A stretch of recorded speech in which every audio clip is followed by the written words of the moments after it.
मैं विकास विश्वकर्मा आप सबका वेलकम करता हूं हमारे इस यूट्यूब चैनल में जिसका नाम है Vikas study point VSP. So friend, इस वीडियो में हम बात करने वाले हैं 12th क्लास हिस्ट्री का जो हमारा चैप्टर चल रहा था, चैप्टर नंबर 1 ईट, मनके और अस्थियां। इसका सेकेंड पार्ट के बारे में बात करेंगे। ठीक है, तो जिन बच्चों ने फर्स्ट पार्ट नहीं देखा है वो जाके डिस्क्रिप्शन में उसका लिंक दिया गया है, वो देख सकते हैं। इसके अलावा बहुत सारी वीडियो दी गई है आपसे रिलेटेड, आपसे सिलेबस से रिलेटेड, जैसे पॉलिटिकल साइंस की वीडियो है, कुछ और भी कुछ रियल फैक्ट है, जैसे अनुच्छेद और धारा में अंतर, बहुत सारी चीज़ें हैं जो आप समझ सकते हो। डिस्क्रिप्शन में सब चीज़ का लिंक दिया गया है, आप जाके चेक कर सकते हैं। ठीक है, चलिए स्टार्ट करते हैं सेकंड पार्ट। सेकंड पार्ट में, पहले पार्ट में तो हमने समझा था नॉर्मल चीज़, ठीक है, कि हड़प्पा ये था, मोहनजोदड़ो में इंट्रोडक्शन पार्ट समझा था।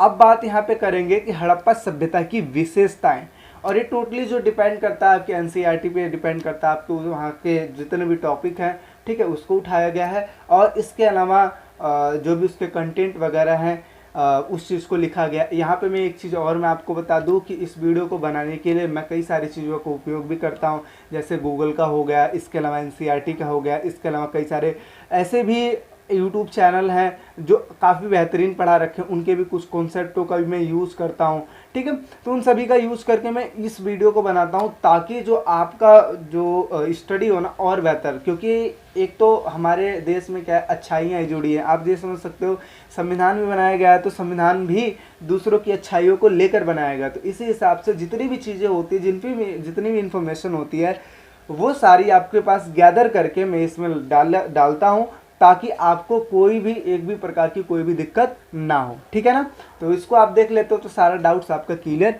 हो सकता है। तो चलिए, हड़प्पा सभ्यता की विशेषताओं की अगर बात करें तो क्या क्या उसमें अच्छाइयाँ हैं, तो सबसे पहले समझ में आता है हड़प्पा सभ्यता एक नगरीय सभ्यता है। क्या है? नगरीय सभ्यता। नगरीय सभ्यता का मतलब क्या हुआ?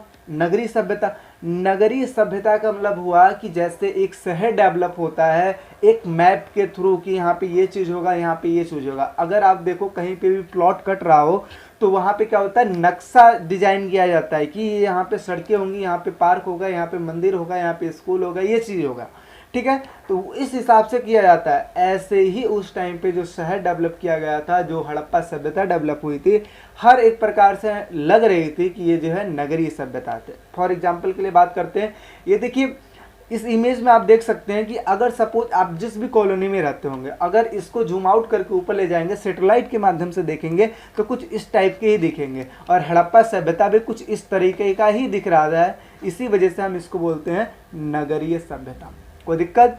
आई होप दिक्कत नहीं होगी। हड़प्पा सभ्यता एक नगरीय सभ्यता का मतलब ये है कि जो इसका मतलब डेवलपमेंट हुआ था, ये एक प्रोजेक्ट के हिसाब से हो सकता होगा कि इस हिसाब से हुआ होगा। ठीक है ना, क्योंकि इसमें जितनी भी चीज़ें बनाई गई है उस हिसाब से, उस टाइम के अकॉर्डिंग सब मेंटेन अच्छे तरीके से बनाई गई है। आज देखो चल रहा है 2021 और जो बात हो रही है 2600 ईस्वी पूर्व से लेकर 1900 ईस्वी पूर्व तक। ठीक है, यानी कि 5-6 हज़ार वर्ष पहले की बात हो रही है। तो आप ये समझो 5-6 हज़ार वर्ष इस प्रकार की जो टेक्नोलॉजी थी, इस प्रकार की थी कि ईंटों का प्रयोग हो रहा था घर बनाने के लिए। तो हम एक समझ सकते हैं कि हड़प्पा सभ्यता काफ़ी ही अच्छी सभ्यता थी। दैट्स वाई हम 12th क्लास में पढ़ते हैं हड़प्पा सिविलाइजेशन को। ठीक है, अच्छा दूसरे के बारे में बात करते हैं, नालों का निर्माण। वहाँ पे जो नाले थे एक दूसरे को किस हिसाब से काटते थे, मतलब एक दूसरे को समकोण पे काटते थे। समकोण का मतलब समझते हो, जहाँ पे ये मतलब एक तरीके से ये ग्रिड पद्धति के हिसाब से बनाई गई थी, जहाँ पे एक दूसरे को 90 डिग्री पे काटते थे, समकोण पे काटते थे, और नालों के जस्ट बगल, सड़कों के जस्ट बगल में नालों का निर्माण किया जाता है। तो सबसे पहले क्या, सड़कों का निर्माण किया गया, फिर नालों का निर्माण किया गया, फिर उसके बाद आवासों का निर्माण हुआ करता था। ठीक है, और इसी की वजह से हड़प्पा सभ्यता भी प्रसिद्ध है, क्योंकि साफ सफाई का भी काफ़ी हद तक ध्यान रखते थे। नेक्स्ट अगर बात करें तो यहाँ पे जो लिपि है, चित्रात्मक लिपि है। ठीक है, चित्रात्मक लिपि है यहाँ पे, क्योंकि जैसे हम देखते हैं जो हमारी देवनागरी लिपि है, तो इसमें क्या है, वर्डों का यूज कर रहे हैं, कहीं और कोई और है, इंग्लिश में कुछ और वर्ड होते हैं, तो ऐसे ही एक प्रकार की लिपि है, और लिपि का मतलब क्या होता है, एक प्रकार का संकेत होता है। तो इसी वजह से चित्रात्मक लिपि यानी कि चित्रों के, यानी कि यहाँ पे जो लिपि मिली है उसमें ना ऐसे कुछ करके चित्र बनाए गए हैं, पान के पत्ते जैसा डिजाइन किया गया है, ठीक है, कहीं सर्कल बनाया है, कहीं कुछ बनाया गया है। तो ये चित्रात्मक लिपि थी उस टाइम पे। हालांकि इस चीज़ को काफ़ी हद तक पढ़ा नहीं जा सका है, इसी वजह से इसको रहस्यमयी लिपि भी बोला जाता है, लेकिन आप इतना समझ लो कि यहाँ पे चित्रात्मक लिपि थी। नेक्स्ट बात करते हैं मृदभांड कला। मृदभांड का मतलब होता है मिट्टी के बर्तन, मिट्टी के बर्तन, मिट्टी के बर्तनों की कला। यहाँ पे भी जो मिट्टी के बर्तन जो डिजाइन किए जाते थे, काफ़ी बेहतरीन डिजाइन किए जाते थे चारों ओर से, ठीक है, और नक्काशी एक अच्छी तरीके से की जाती थी। इसके अलावा डिजाइन बहुत अच्छी तरीके से बनाए जाते थे, इस वजह से यहाँ पे कला भी, मृदभांड कला भी काफ़ी प्रसिद्ध थी। बात करते हैं माप तोल प्रणाली की।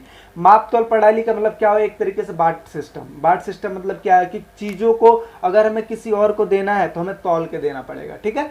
तो आप समझते हो कि जहाँ पे पहले जब पैसा नहीं चलता था, जहाँ पे पहले लोग वस्तु के बदले वस्तु का लेन देन करते थे, वहाँ पे अब क्या चेंज हो गया है, माप तौल प्रणाली आ गई है, जहाँ पे हम एक वस्तु को तौल के देते हैं और बदले में दूसरी वस्तु को तौल कर लेते हैं। तो वो चीज़ वहाँ पे भी चलता था, माप तौल प्रणाली। यहाँ पे देखिए हड़प्पा में दो टाइप्स की माप तौल प्रणाली मिली है। वो एक तो बड़ी वस्तुओं को तौलने के लिए, मतलब जो ज़्यादा चीज़ होता है उस चीज़ को तौलने के लिए, और एक होता है सीमित यानी कि कम वस्तुओं को तौलने के लिए। जैसे कम वस्तु मतलब जैसे सोना, चांदी, हीरा, मोती, है ना, तो ये इनकी क्वांटिटी कमी होती है, इनको तौलने के लिए छोटे बटखरे वगैरह बनाए गए थे। इसके अलावा तराजू छोटी बनाई गई थी, आगे इसका जिक्र करेंगे, ठीक है। व्यापार प्रणाली यहाँ पे काफ़ी अच्छी थी। इनका जो व्यापार हुआ करता था आसपास के नगरों के अलावा दूर दूर विदेशों में भी हुआ करता था, ठीक है, और वस्तुओं को मंगाया भी जाता था, जैसे ओमान जैसे देशों से मंगाया जाता था। नेक्स्ट बात करते हैं सड़कों का निर्माण। यहाँ पे जो सड़कें बनाई गई थी ग्रिड पद्धति के हिसाब से बनाई गई हैं, ठीक है। आगे बात करते हैं समाधान प्रणाली। आभूषण, बर्तन, मनके, बाट इत्यादि चीज़ें हैं इनके द्वारा। अच्छा, समाधान प्रणाली मतलब कब्रिस्तान प्रणाली। कब्रिस्तान मतलब जो शवों को दफनाते हैं, तो सब जब दफनाते थे तो आप समझते हो एक लंबी प्रथा हमारी चलती आ रही है कि अगर कोई व्यक्ति मरता है तो मरने के बाद उसका क्या करते हैं, दाह संस्कार करने के बाद हम पंडितों को दान देते हैं, यही होता है। तो इस टाइम पे क्या आस्था थी कि अगर कोई व्यक्ति मरा है तो उसके जुड़ी हुई जितनी वस्तुएं हुआ करती थी, जैसे वो मनके हो गई, जैसे आभूषण हो गए, जैसे वस्त्र हो गए, जैसे दर्पण हो गया, वो उनके साथ ही क्या करते थे, दफना देते थे, ठीक है। और यही आस्था है कि मरने के बाद मिलता है उनको, तो यही चीज़ है। तो हालांकि कोई देखा तो है नहीं कि मरने के बाद क्या मिलता है, अदरवाइज यही चीज़ बताई जाती है। तो देखिए समाधान प्रणाली में जैसे आभूषण हो गया, बर्तन हो गया, मनके हो गया, बाट इत्यादि चीज़ें मिलते थे। नेक्स्ट अगर बात करें तो नेक्स्ट अगर बात करते हैं तो नालों का निर्माण। यहाँ पे जैसे कि नालों का निर्माण एक अच्छा टॉपिक है, इस वजह से इसको उठा के मैं इसमें रखा हूँ, ठीक है, और ये एक आपका टॉपिक भी है, इसी वजह से इसको रखा गया। तो नालों का अगर निर्माण की बात करें तो जल निकासी प्रणाली हड़प्पा सभ्यता, हड़प्पा शहरों की सबसे अनूठी विशेषताओं में से एक है। अनूठी का मतलब होता है सबसे विशिष्ट विशेषताओं में से एक है। सड़कों एवं गलियों को तकरीबन एक ग्रिड पद्धति के अनुसार बनाया गया था। ग्रिड पद्धति का मतलब वही है कि जो एक दूसरे को कितने पे काटे, 90 डिग्री पे काटे, ठीक है। आगे बात करते हैं एवं एक दूसरे को समकोण पे काटती हैं। समकोण पे समझते ही हो। आगे पहले नालियों का निर्माण होता था, फिर अगल बगल क्या बनाई जाती थी, सड़कें बनाई जाती थी। यानी कि एक तरीके से समझ लो पहले नालियाँ बना दी गई, फिर सड़कें बना दी गई, और एक साइड फिर नालियाँ बना दी गई। तो एक सड़कों के जस्ट बगल बगल में नालियाँ बन गई, फिर उसके बाद आवासों का निर्माण होता था। आगे बात करते हैं, जैसे ये देख सकते हो कि नाली एक तरीके से, ये एक प्रकार का नाली है, ठीक है, इस तरीके से आप देख सकते हो। और इसके अलावा पानी वगैरह जैसे सिंधु नदी बगल में ही है हड़प्पा सभ्यता के, इसी वजह से उसको सिंधु सभ्यता भी बोलते हैं। तो उनके पानियों को खेतों तक पहुंचाने के लिए ऐसे प्रकार के नालों का भी यूज किया। नहरों, इसको नहर ही एक तरीके से बोलते हैं। एक नाला होता है जो वेस्टेज पानी हम लेके जाते हैं, और एक नहर होता है जिसके थ्रू हम सिंचाई वगैरह करने के लिए पानी लेके जाते हैं, ठीक है। तो वो चीज़ है। आगे बात करते हैं गृह स्थापत्य कला। गृह का मतलब होता है घर, स्थापत्य कला का मतलब होता है जिस भी हिसाब से उसको बनाया गया है, डिजाइन किया गया है। तो देखिए यहाँ पे मैं बता दूं कि आवासीय भवनों को उदाहरण मोहनजोदड़ो का निचला शहर पेश करता है। मोहनजोदड़ो जो है, मैंने बताया था कि यहाँ पे दो टाइप्स के शहर हैं। एक है जो कि जिसको दुर्ग बोलते हैं, और जो दूसरा है उसको निचला शहर बोलते हैं।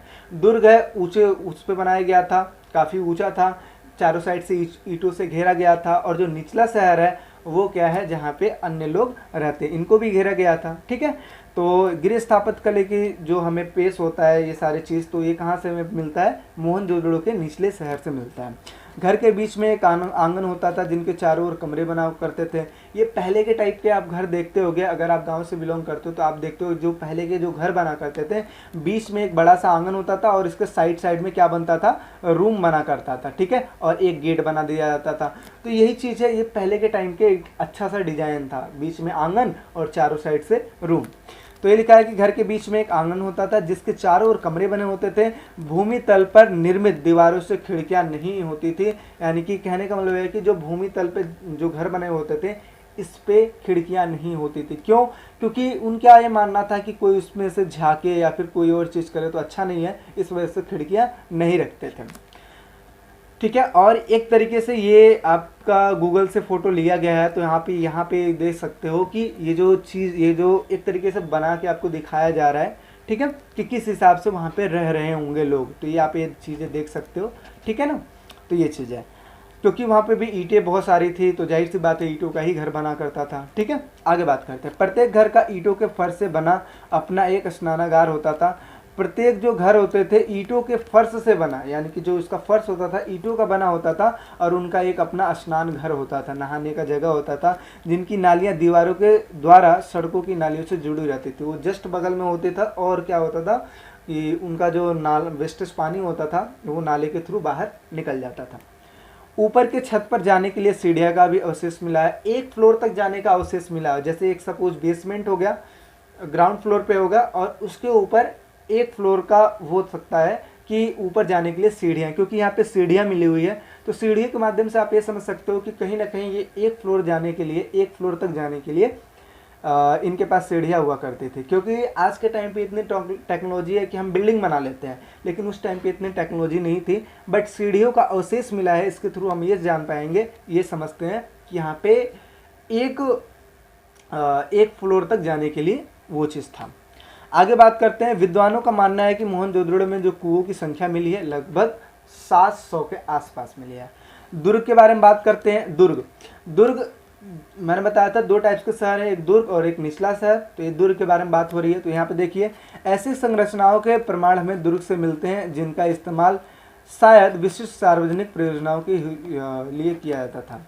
यानी कि ऐसे बहुत सारे साक्ष्य मिलते हैं जिसके थ्रू हम ये समझ सकते हैं कि दुर्ग में जितनी भी चीज़ें थी वो खासकर विशिष्ट पूजाओं के लिए यूज की जाती थी।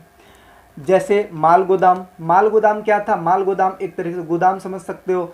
इसका जो फर्श होता था ये ईंटों का बना होता था, और आसपास का जो ढांचा तैयार होता था ये खासकर लकड़ियों का होता था। तो हो सकता है कि यहाँ पे सामान वामान रखने के लिए होता होगा। इसके अलावा यहाँ पे एक विशाल स्नानागार भी मिला है जहाँ पे नहाने की बहुत व्यवस्था थी, ठीक है। तो मोहनजोदड़ो दुर्ग में सबसे अधिक आकर्षक एक विशाल स्नानागार मिला है। इस स्नानागार के केंद्र में एक खुला चौकोर तालाब है, जैसा कि आप ये समझ सकते हो, ठीक है, देख सकते हो। इसके चारों ओर छतों एवं गलियारों का छज्जा है। चारों ओर छतों का और गलियारों का छज्जा था। हालांकि इसमें तो आपको शो नहीं किया गया है क्योंकि ये अनुमान लगा के बताया जा रहा है आपको, आसपास में ऐसा चीज़ हो सकता है, क्योंकि ये समय के साथ नष्ट भी तो होता जा रहा है। उस जब खुदाई हुई तब तो हमें समझ में आया कि ठीक है ये हड़प्पा सभ्यता है, उससे पहले बहुत सी ऐसी चीज़ें थी जो नुकसान यानी ख़त्म हो चुके थे। इस वजह से ये अनुमान के थ्रू बताया जाता है आपको, ठीक है। क्योंकि इतिहास जो होता है तथ्यों पे आधारित होता है, ये कोई सटीक नहीं होता है कि जो चीज़ बोल दिया गया ये चीज़ सही है। एक अनुमान की तरह आप एक चीज़ बताओ कि जो साइंटिस्ट होते हैं ये मौसम की जानकारी देते हैं, क्या सटीक देते हैं? क्या नहीं। हो सकता है कि बारिश हो सकता है बारिश ना हो, कुछ भी हो सकता है, लेकिन पुरातात्विद होते हैं ये भी एज इट इज यही चीज़ बोलते हैं, क्योंकि भूतकाल तो कोई देखा नहीं है, जो बीत गया उसको तो कोई देखा नहीं है, ठीक है। हाँ, वही बता सकता है जो उस टाइम का व्यक्ति जिंदा हो। तो 5000 6000 वर्ष पहले हो चुका है तो इसको कौन जानेगा, और इस टाइम पे जो लिपि वगैरह मिली है उसको कौन पढ़ सकता है। इसी वजह से तो रहस्यमय लिपि बोलते हैं। इसी वजह से ये सारी जितनी भी चीज़ें होती है तथ्यों पर आधारित होती है, ठीक है। तो यह 12 मीटर लंबा, 8 मीटर चौड़ा, 2.4 मीटर गहरा था, ठीक है। यह स्नानागार पक्की ईंटों का बना हुआ करता था, नालियों से जुड़ा हुआ था, और ये नालों में पानी भरने और खाली करने के काम आता था। जो आसपास की जो नालियाँ थी ये इन्हीं के लिए होती थी कि एक तो नहरों के थ्रू क्या होता था, इसमें पानी आ गई और नालों के थ्रू बाहर चली गई। इसके अलावा आसपास में कुएं भी हुआ करते थे जहाँ से पानी आ जाता था।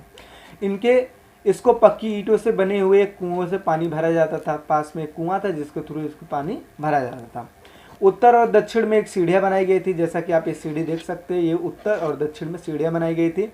ऊंचे मकान और चलते हुए पानी का प्रबंध देखकर ऐसा लगता था ये तैरने के लिए भी प्रयोग किया जाता था, क्योंकि इसमें पानी टिकता नहीं था। अच्छा, यूज हो गया। यूज होने के बाद इसको फिल्टर करने के लिए यहाँ का जो वेस्टेज पानी होता था नालों के थ्रू बाहर चला जाता था और कुओं के थ्रू पानी भर दिया जाता था। इस तरीके से इसको देख के ऐसा लगता है कि यहाँ पे तैरने वगैरह भी सब करने आते थे। ठीक है, तैरने आते थे।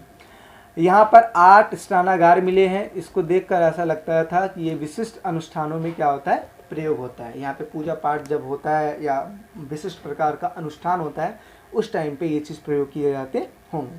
नेक्स्ट बात करते हैं सामाजिक विभिन्नता का सामाजिक विभिन्नताओं का अवलोकन। कैसे अवलोकन किया जाता है? अवलोकन का मतलब होता है जांच पड़ताल कैसे किया जाता है। तो यहाँ पे एक चीज़ समझिए कि 2 चीज़ें हैं जिसके थ्रू हम ये समझ सकते हैं कि यहाँ पे सामाजिक विभिन्नता है। अब सामाजिक विभिन्नता का मतलब क्या है कि समाज में अमीर और गरीब इस टाइप के व्यक्ति हैं क्या? आज के टाइम पे आप देखोगे अमीर भी मिलेगा, गरीब भी मिलेगा, हर टाइप्स के व्यक्ति मिलेंगे। तो हमें कैसे पता लगेगा? अरे जिसके घर में अच्छी वस्तुएं हों या जिसके घर में बेकार वस्तुएं हों या फिर कम क्वांटिटी वाली वस्तुएं हों, कम क्वालिटी वाली वस्तुएं हों, इसके थ्रू हम पता लगा पाएंगे कि कौन अमीर है कौन गरीब है। ऐसे उस टाइम पे कैसे पता लगा सकते हैं कि एक तो समाधान का मतलब है कब्रिस्तान। जब उनको दफनाया जाता था तो मैंने बताया उनके साथ कई सारी वस्तुओं का भी रखा जाता था। अगर वो अमीर होते हैं तो उनके साथ जो वस्तुएं दफनाई गई है वो कीमती होती, अगर वो गरीब होते हैं तो उनके साथ जो वस्तुएं दफनाई गई वो कीमती नहीं होती।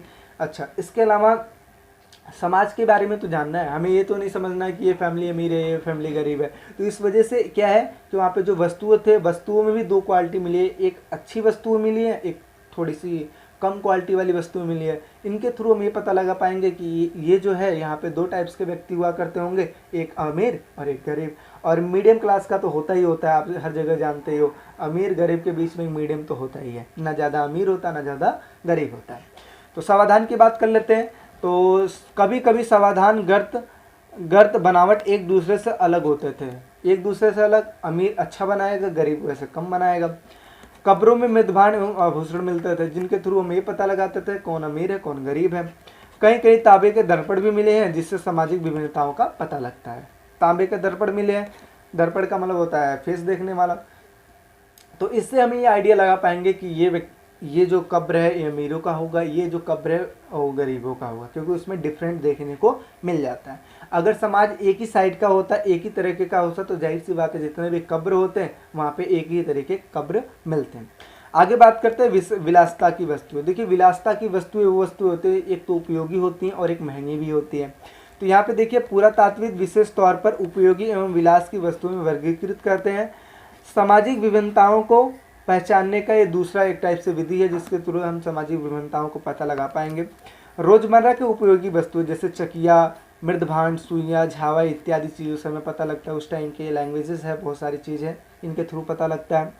दुर्लभ और मूल्यवान वस्तुओं से भी हमें पता लगता है कि समाज 2 टाइप्स में था, जिनके पास सोना, चांदी, फ्यांस इत्यादि हुआ करता था। ठीक है, ये बहुत दुर्लभ वस्तुएं हैं फ्यांस वगैरह।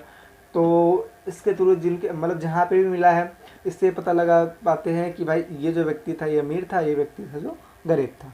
तो इनके थ्रू हमें पता लगा पाएंगे कि जो समाज है वो 2 टाइप्स में था, 3 टाइप्स में था या कितने टाइप्स में था, वहाँ की वस्तुओं को देख के।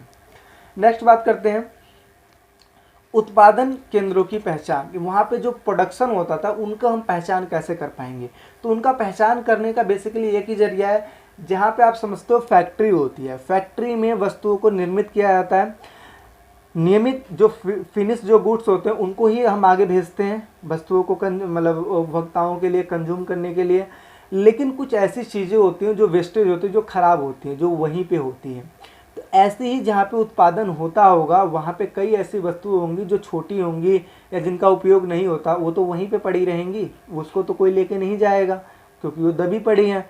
तो इसके थ्रू हमें ये पता लगता है कि यहाँ पे इतनी सारी वस्तुएं मिली हैं, छोटी छोटी वस्तुएं मिली हैं, तो हो सकता है कि ये जो स्थान होगा ये प्रोडक्शन का स्थान होगा। ठीक है, उत्पादन का स्थान होगा। तो इसी के थ्रू पता लगता है। तो देखिए क्या लिखा है कि वस्तुओं के निर्माण के लिए शंख पत्थर को काटा जाता था, जो इन छोटे छोटे टुकड़े कूड़े के रूप में उत्पादन की जगह पर फेंक दिए जाते थे। मैंने बोला ना, वेस्टेज चीज़ को वहीं फेंक दिया जाता है।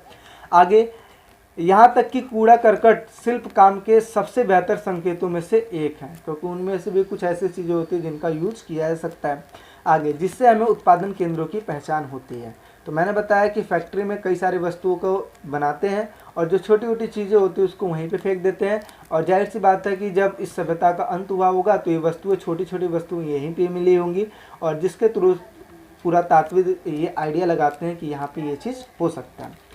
माल संबंधी नीतियाँ, यहाँ पे नीतियाँ क्या बनाई गई थी, यानी कि जो व्यापार होता था किस टाइप से होता था, इसके बारे में बात हुई है। तो यहाँ पे देखिए, कई प्रकार के कच्चे माल बाहर के इलाकों से मंगवाए जाते थे। कई प्रकार के ऐसे साक्ष्य मिले हैं जिनसे ये पता लगता है कि जो विदेश में भी व्यापार हुआ करता था। तांबा अरब देश ओमान से लाया जाता था। ओमानी तांबे का अंश हड़प्पा की पुरातात्विदों में मिलता है। ओमानी जो तांबा है उनका जो अंश है हड़प्पा में भी मिलता है। इसके थ्रू हम ये पता लगा पाते हैं कि हड़प्पा का जो व्यापार था ये ओमान से भी था। एक पात्र हड़प्पाई वर्तमान जिसके ऊपर काली परत चढ़ी हुई है, जो कि ओमान से मिला हुआ है, जैसा कि ये देख सकते हो। ठीक है, ये वर्तमान है तो इस पर काली परत चढ़ी हुई है जो कि ओमान का संकेत करता है। इसके अलावा आगे बात करते हैं, मेसोपोटामिया से भी वस्तुएं मंगाई जाती हैं। इस प्रकार के ऐसे साक्ष्य मिलते हैं। तो ये दो वस्तुएं हैं, आपको एग्जाम्पल के थ्रू समझाने के लिए ये सारी चीज़ें रखी गई हैं। ठीक है, अगर वीडियो अच्छा लग रहा है तो वीडियो को लाइक कीजिए, वीडियो को शेयर कीजिए ताकि सभी बच्चे पढ़ पाएँ। ठीक है, नेक्स्ट बात करते हैं मोहरे और लिपि। मोहरे और लिपि के बारे में बात करते हैं, मोहरे, लिपि तथा बाट। तो यहाँ पे देखिए, लंबी दूरी के संपर्कों को आरामदायक बनाने के लिए मोहरों का और मुद्रांकों का यूज हुआ करता था। यहाँ पे समझिए, जो मोहरे हैं एक तरीके से स्टैंप का काम करती हैं। आप देखते हो कभी भी कोई भी आप सामान मंगाते होगे तो वो ना सील पैक होता है, और अगर उस सामान से कोई भी छेड़खानी करता है तो आपको पता लग जाता है, क्योंकि वो सील पैक रहता है। ठीक है, तो इस हिसाब से आप फ्लिपकार्ट से सामान मंगाते होंगे तो वो जिस भी टाइप्स के पन्नी का यूज़ करते हैं, अगर उसको खोल के कोई देखना भी चाहे तो दोबारा जुड़े नहीं पाएगा। यही बात है। तो इसी तरीके से आप ये समझ सकते हो कि वहाँ उस टाइम पे जो मुहरे थी, जो स्टैम्प थे, वो इस काम आते थे कि ये पता लगा सके कि जो वस्तु हम भेज रहे हैं दूसरे के पास वो एज इट इज पहुँच रही है कि नहीं पहुँच रही है। तो इस चीज़ को देखते हैं। लंबी दूरी के संपर्कों को आरामदायक बनाने हेतु मुद्रों और मुद्रांकों का यूज होता था। आगे, मुहरों का प्रयोग किसी वस्तु को जब एक जगह से दूसरी जगह तक ले जाया जाता था तब सील के रूप में किया जाता था, जिससे ये पता लगता था, जिससे अगर कोई व्यक्ति रास्ते में छेड़खानी करता है तो पता लग जाता है। कैसे? सपोज वो कोई वस्तु भिजवा रहा है जो कि बोरी में भिजवा रहा है, अब साइड से रस्सी बांध दिया, कट्टे में क्या रस्सी बांध दिया ऊपर से। अच्छा, रस्सी बांधने के बाद इस पर क्या करते थे, एक लिक्विड का प्रयोग करते थे, साइड में क्या है कि एक लेप का प्रयोग करते थे, और प्रयोग करने के बाद इस पर स्टैंप लगा दिया जाता था। स्टैंप लगाने के बाद अगर उसको कोई खोलेगा तो जाहिर सी बात है उसको पूरा निकालेगा, और जो स्टैंप लगा है उसका जो वो रहेगा वो ख़त्म हो जाएगा। तो इस अगर कोई छेड़खानी करता है तो इससे हमें पता लग सकता है। तो उस टाइम की देखिए लिखा है ना, नाव के चित्र वाली मुहर, तो ये है, इसको भी मुहर बोलते थे। और ये जो मुहर है ये फारस की खाड़ी, देखो लिखा है कि बहरीन में मिली हुई गोलाकार फारस की खाड़ी प्रकार की मुहर पर कभी कभी हड़प्पाई चित्र भी मिले हैं। तो ये इस पर हड़प्पा का चित्र बना हुआ है, तो ये भी एक टाइप का मुहर है। नेक्स्ट बात करता है हड़प्पाई सभ्यता की जो लिपि थी वो रहस्यमयी लिपि कैसे थी। तो यानी कि एक रहस्यमयी लिपि, तो मैंने बताया कि लिपि वो लिपि जिसको पढ़ी नहीं जा सकती है उसी को रहस्यमयी लिपि बोलते हैं, क्योंकि क्या लिखा है हमें क्या पता है। तो ये लिखा है कि एक रहस्यमयी लिपि, रहस्यमयी लिपि वह लिपि थी जिसे आज तक पढ़ी नहीं गई है। आमतौर पर हड़प्पाई मुहरों पर एक पंक्ति में कुछ लिखा है जो शायद मालिक के नाम एवं पदवी को प्रदर्शित करता है। तो ये देखिए, इस पर भी जो मुहर हुआ करते थे, इस पर भी कई सारी चीज़ लिखी जाती थी। तो हो सकता है कि ये राजा को ही बताते होंगे या उनके पदवी को बताते होंगे, तो ये कंफर्म नहीं है क्योंकि वो रहस्यमय लिपि है, क्योंकि हम उनको पढ़ नहीं पाते हैं। आगे, विद्वानों ने यह सुझाव दिया है कि इन निर्मित चित्र अनपढ़ लोगों को संकेतित करती है। खासकर चित्रों का यूज क्यों किया जाता है? चित्रों का यूज इस वजह से किया जाता है क्योंकि चित्रों के थ्रू हमें पता लगे। जैसे आप देखते होंगे स्कूल है, स्कूल में कई सारे चित्र बनाए गए होंगे और नीचे कुछ भी नहीं लिखा गया हो, ठीक है, तो भी आप समझ जाओगे कि ये चित्र किस ओर संकेत करता है। ठीक है, खासकर ऐसा चीज़ आप रेड लाइट पे देखते हो, एरो बना दिया जाता है तो सीधा जाओ, टर्न बनाया जाता है तो आप इस साइड मुड़ो, इस साइड बनाया है तो इस साइड मुड़ो, तो ये सिंबल्स ही तो है, इसे चित्र ही तो बोलते हैं। तो यही चीज़ है। तो एक तरीके से यहाँ पे देख सकते हो ये सूचना पट के अक्षर हैं और इसको पढ़ा नहीं जा सकता है। इसके अलावा हड़प्पाई सभ्यता की जो लिपि है उसकी विशेषता क्या थी? पहला चित्रात्मक लिपि थी, दूसरा दाईं से बाईं ओर लिखी जाती थी। दाईं से बाईं ओर का मतलब क्या है कि इस साइड से लेकर इस साइड लिखी जाती है। ठीक है, और हम क्या करते हैं, हम इधर से इधर लिखते हैं, यानी कि बाएं से दाएं की ओर, और उस टाइम पे दाएं से बाएं की ओर लिखी जाती थी। आगे चिन्हों की संख्या जो मिली है 375 से लेकर 400 के पास मिली है। तो आप ये समझ सकते हो जितनी ज़्यादा चिन्हों की संख्या मिलती है उतने ही लोग क्या हैं, कम पढ़े लिखे हैं। इस चीज़ को याद रखिए, जितनी ही ज़्यादा चिन्हों की संख्या मिलती है उतने ही लोग जो हैं वहाँ के कम पढ़े लिखे हैं। क्योंकि आज के टाइम पे देखो, अगर इंग्लिश में बात करें तो 26 वर्डों का यूज़ करते हैं हम, है ना, टोटल 26 ही होते हैं ना, और इनके थ्रू ही हमें पता लग जाता है कि सामने वाला व्यक्ति कहना क्या चाहता है। हम अपनी बातों को बोल सकते हैं, समझा सकते हैं, लेकिन उस टाइम पे 375 वर्डों को समझना लिखना मुश्किल टास्क था, और इसी वजह से इस टाइम को वहाँ पे ज़्यादा, आज के अकॉर्डिंग अगर बात करें तो उस टाइम पे जो लोग थे ज़्यादा पढ़े लिखे नहीं थे, और ये इन चीज़ों से अनुमान लगाया जा सकता है क्योंकि लॉजिक की चीज़ें हैं। हम 26 वर्ड यूज़ करते हैं जिसके थ्रू हमें पता लग पाते हैं कि अब सामने वाला व्यक्ति कहना क्या चाह रहा है, सिर्फ 26 वर्डों का यूज़ करके।